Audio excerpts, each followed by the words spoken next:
Be me. 27. Stanford engineering degree. Work at small aerospace startup called Aeronav. 38 people building drone navigation for military contracts. My Uncle James is the CEO, but I earned my spot. One of only 3 women engineers. It's exhausting being surrounded by men. Constant interruptions in meetings. They question everything I say.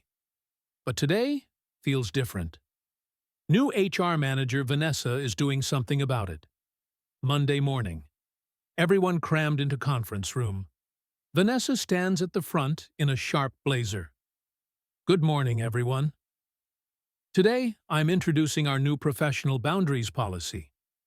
I lean forward, interested. Slide appears on screen. Unsolicited technical help toward female colleagues can constitute predatory grooming behavior. Some guys shift in their seats. Mark Davidson raises his hand. Senior navigation engineer. Divorced dad energy.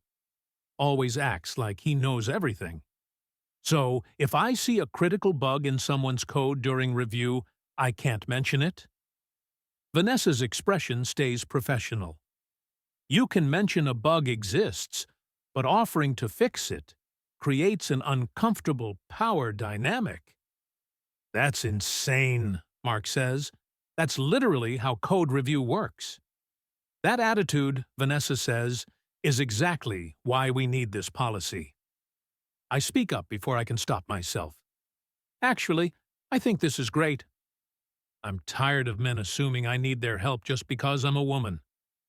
Mark looks at me. Doesn't say anything. Looks back at his laptop. The other male engineers go quiet.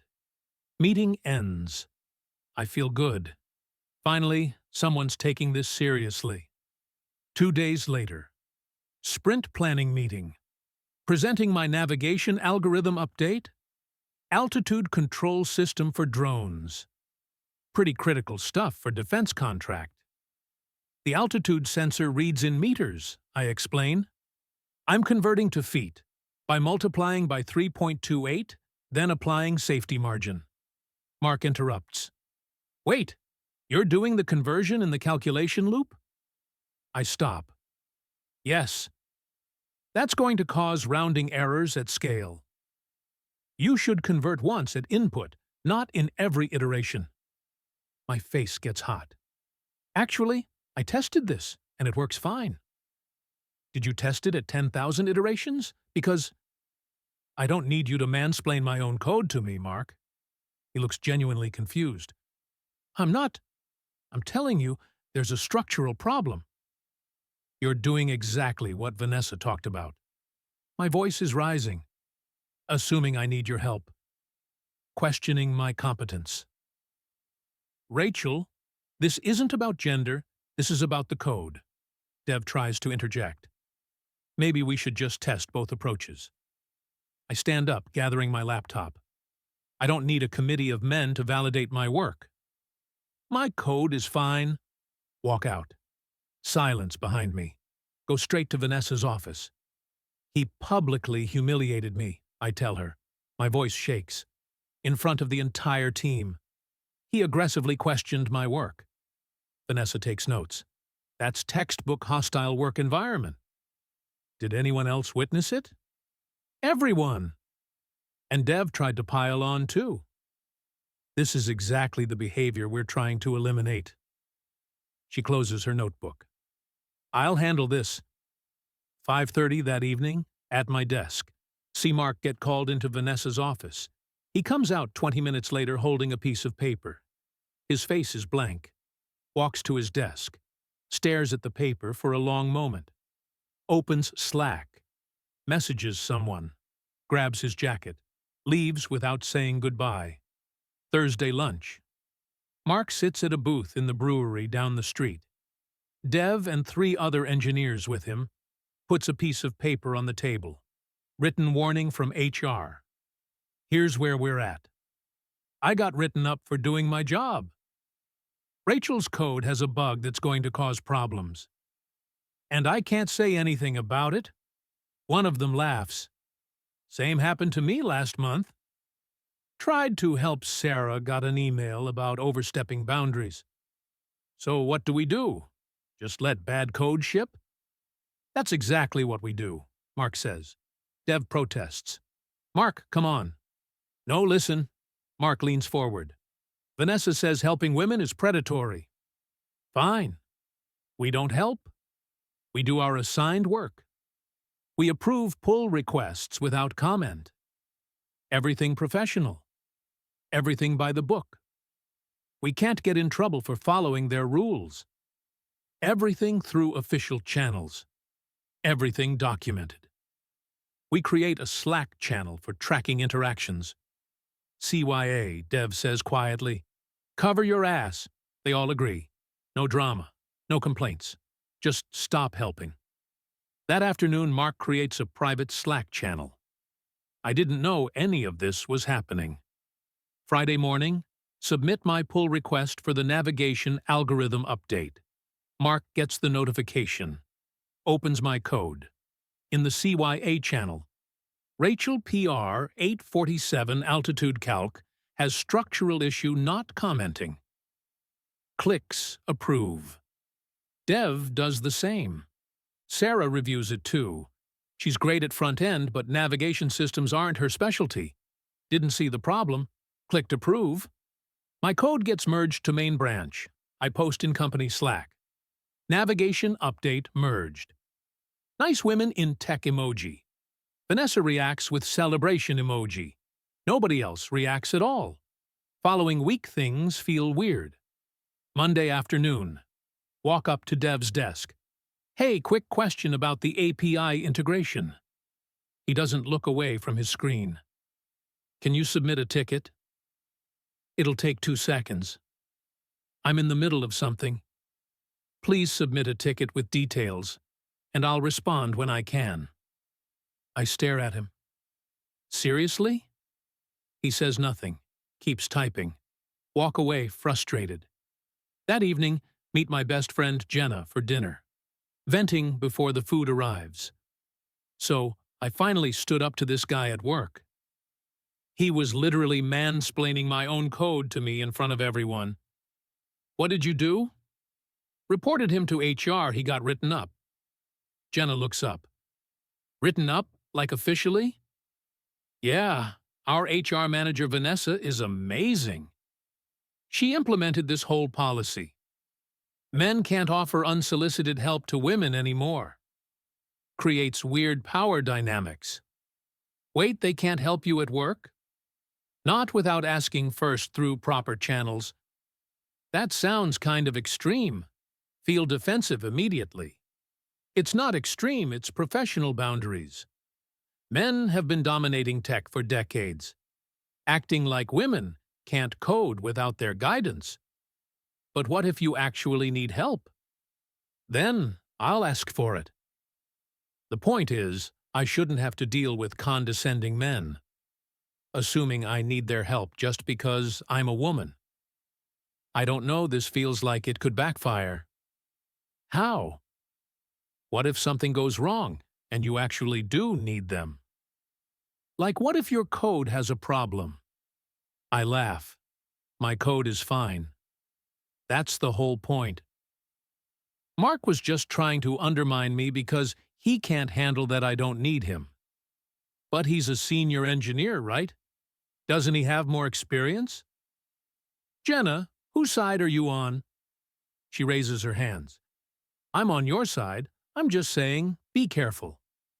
Men can be petty when they feel attacked. Good. Let them be petty. Let them sulk. Vanessa and I are creating a better workplace. Jenna doesn't look convinced, but drops it. Wednesday. My navigation update gets deployed to production. Goes into the actual drone system for the defense contract. Text Jenna. Code just went live. Told you it was fine. Thumbs up emoji. Feel vindicated. Friday afternoon. Uncle James sends company-wide email. Mandatory retreat next weekend. 3 days at a cabin in the mountains outside Denver. After some recent cultural tensions, we need team bonding. My code is in production. I stood up to Mark. Things are finally going my way. Friday evening. Arrive at the cabin. Massive rental place in the mountains. Vanessa hands out itinerary packets. Tomorrow, team building. Sunday Q4 planning. Saturday morning. Vanessa has us doing trust exercises. Carlos catches me during trust falls, then walks away without a word. Vanessa tries to keep things upbeat. Let's share appreciations. Carlos, what do you appreciate about Rachel? His expression stays flat. She shows up on time. Awkward silence.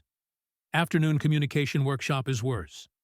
Vanessa pairs me with Dev for active listening. The exercise is share a work challenge. Your partner helps you problem solve. Sometimes I feel like my ideas aren't heard in meetings. Dev says, That's it? You said your ideas aren't heard, I heard you? Aren't you supposed to help me solve it? That would be offering unsolicited help. I'm respecting your boundaries. You're being childish. Dev says nothing, just looks at his watch. By late afternoon, it's obvious. The male engineers participating at absolute minimum level, responding literally, offering nothing extra. Saturday evening, long dining table, catered food. Vanessa talks about tomorrow's Q4 presentation. James's phone starts ringing insistently. Sorry, I need to take this. Steps outside onto the deck. Table goes quiet. 5 minutes pass. James comes back in. His face is white. Everyone stops eating. We have a problem. His voice is tight. A serious problem. Sets his phone on the table. The defense contractor just ran a live simulation test of our navigation system. 2 hours ago. The drone failed catastrophically. In the simulation, it crashed into a civilian zone. Complete silence. The client's conducting a contract review Monday at 9 a.m. System must be fixed and passing tests by Sunday 11 p.m. or they terminate the contract. 24 hours. Someone drops a fork. My hands start shaking. Who pushed the last navigation system update? Silence. Who pushed the last navigation update? To production? My voice comes out small. I did Wednesday. James turns to the table. Who approved it? Sarah speaks up quietly. I approved it. And Mark and Devi. James looks directly at Mark and Dev. What's wrong with it? Mark's response is calm. Too calm. Boss, we're off the clock at a mandatory team-building retreat. Mark, this is serious. I understand, but I haven't looked at the error logs. I don't know what's wrong. Dev? Neither have I. James's frustration is visible. Can you look at them now? Are we back on the clock? Yes, Jesus, yes. Vanessa interrupts. Wait, crisis mode doesn't mean we abandon our values. Dev interrupts her. Vanessa, has Rachel submitted a formal written request through HR for our help? This is an emergency. So your policies only matter when it's convenient? Mark leans back. Last time I offered Rachel technical feedback, I got written up for harassment. The reality hits James. I can see it on his face. You're following her rules? To the letter, Mark confirms. My voice cracks. Mark, please. Mark looks at me. Really? Rachel, you told me you didn't need my help. You said you could handle it solo. So, handle it. He stands up. I'm going to my room. If Rachel submits a proper request through HR for assistance, and Vanessa approves it, I'll consider looking at the error logs.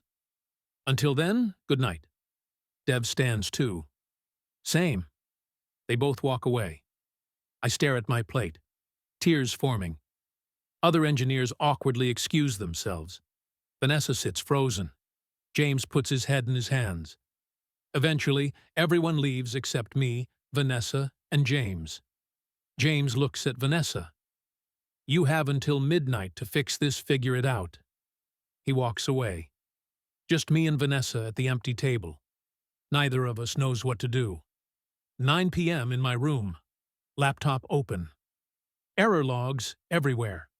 Scroll through hundreds of lines. The altitude calculation is failing. But I don't understand why.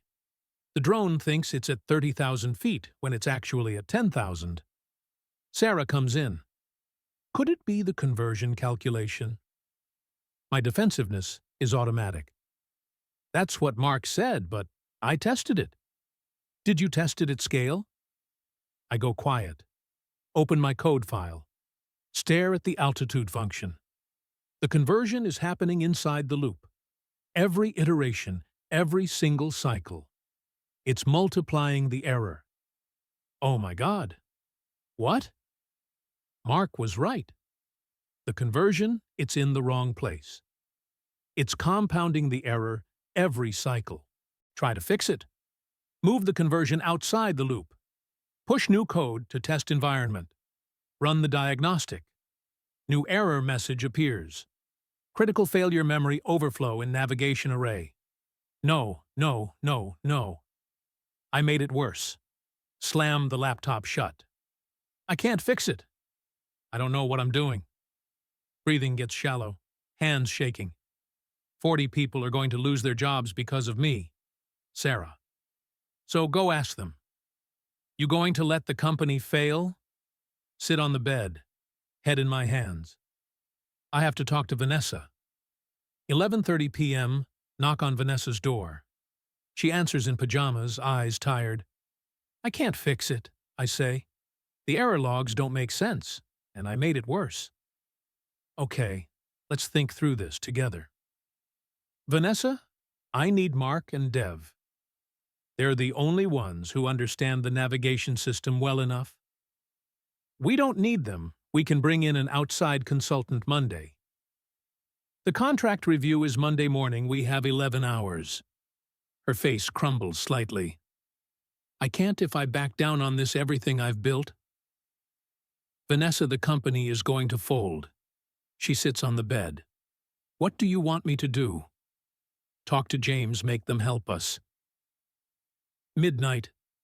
Vanessa finds James in the kitchen, making coffee, staring out at the dark mountains. You need to order Mark and Dev to fix the system. James doesn't turn around. Order them? Yes, as their employer. He turns. Vanessa, they're senior engineers, not interns.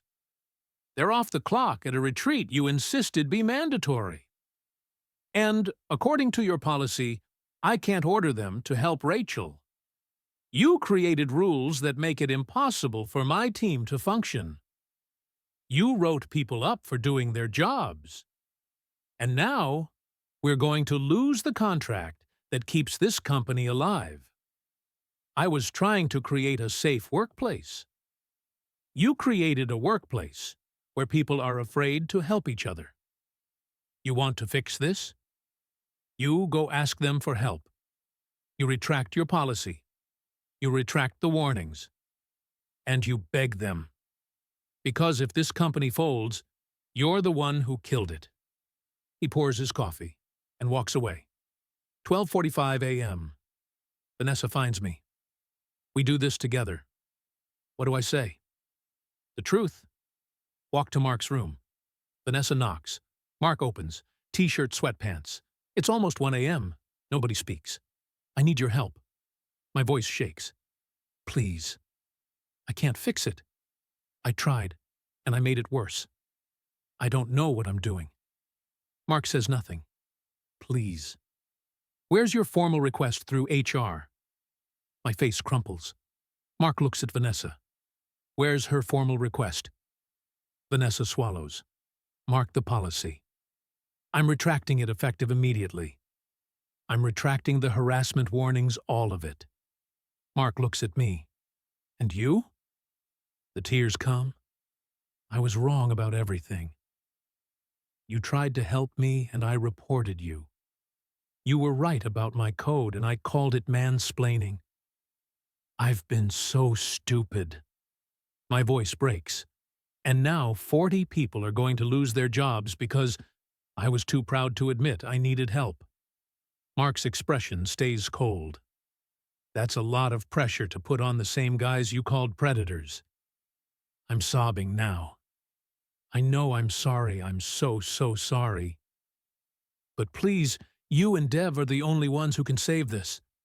Only you. Mark stares at me for a long moment. Get Dev. Dev arrives. You tried to fix it yourself? I nod. How much time do we have? 10 hours. Can we do it? Yeah, if it's what I think it is, we can do it. Mark looks at us. Here's the deal. We fix this tonight. Monday company-wide meeting. Rachel tells everyone what happened. Vanessa retracts everything in writing. And from now on, we give feedback the same way we give it to everyone else.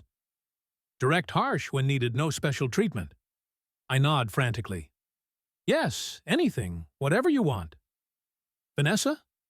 Agreed. All right, show us the error logs. 1 a.m. dining table. Mark looks at my code. Here's your problem. He points. Your altitude calculation. You're converting meters to feet inside the iteration loop. Every cycle it's applying the conversion to an already converted number. After 100 cycles, the drone thinks it's in orbit. That's exactly what you said in the meeting. Yep. Dev speaks up. Secondary issue. You're not deallocating memory. After an hour, system crashes. How did I miss that? Mark starts typing. Because you've been working solo for 6 weeks. Nobody reviewed your code properly. Show me, I ask quietly. Mark glances at me. You actually want to learn this time? Yes, he explains as he codes. The conversion happens once, at input. You read the sensor data convert immediately. Then all subsequent calculations use the converted value. I take notes on paper. Dev fixes the memory issue. In C++, every new needs a delete. You're creating arrays, but never cleaning up. They work through the night. I mostly watch, ask occasional questions. Both men answer bluntly but clearly. 5:30 a.m. Mark, recompiling now. Run the diagnostic test. Watch the screen. Test runs through 10,000 iterations. Navigation data stable. Altitude calculations accurate. Memory usage normal. Test completed, passed. We got it, Dev says. Mark deploys the update to production. Thank you, I say. I can't. Thank you. Don't thank us yet. Client still needs to test it. 9 a.m. James finds us at the table.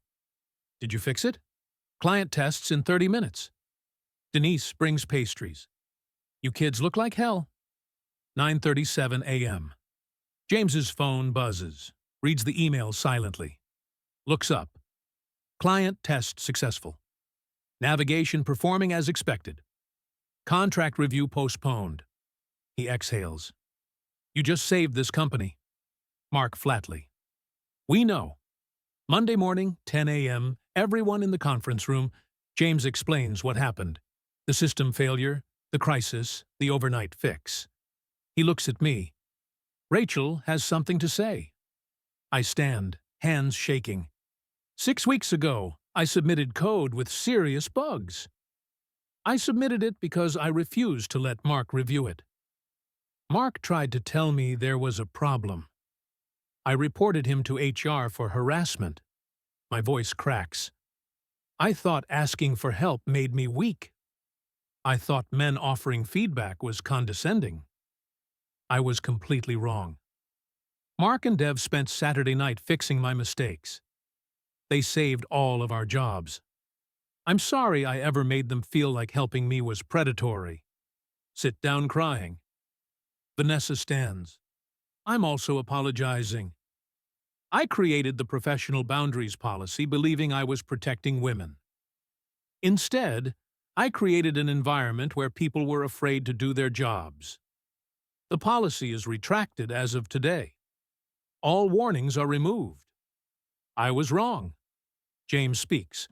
New policy. We are engineers. We give feedback. We challenge each other. We help each other. That's how teams work. 2 weeks later, sprint planning. I present a navigation feature update. Dev interrupts. Wait, a hash map? That's going to bottleneck at scale. You need a spatial tree structure. I take notes. You're right, what about a KD tree? Mark chimes in. Better, but you're not handling the edge case where points are dynamically added mid-flight. Okay, so I need a rebalancing function. Exactly, and test it at scale this time. I will. Can one of you review my code before I submit? Yeah, just ping me, Mark says. After the meeting, Mark stops me. Hey, good work today. That approach was solid once we tweaked it. Thanks, and thanks for not letting me ship garbage. That's the job. Across the office, Denise brings in Christmas cookies like nothing happened. Vanessa sits at her desk doing payroll. Muted and quiet. I still think women in tech are held to different standards. I still think if I'd been a guy, Mark would have pulled me aside privately. But now I know I can't say that out loud. So I'll play their game. I'll be the cool girl who can take criticism. I'll prove I'm one of the guys. And maybe in a few years, when I'm senior enough, I can actually change things. The guys won for now,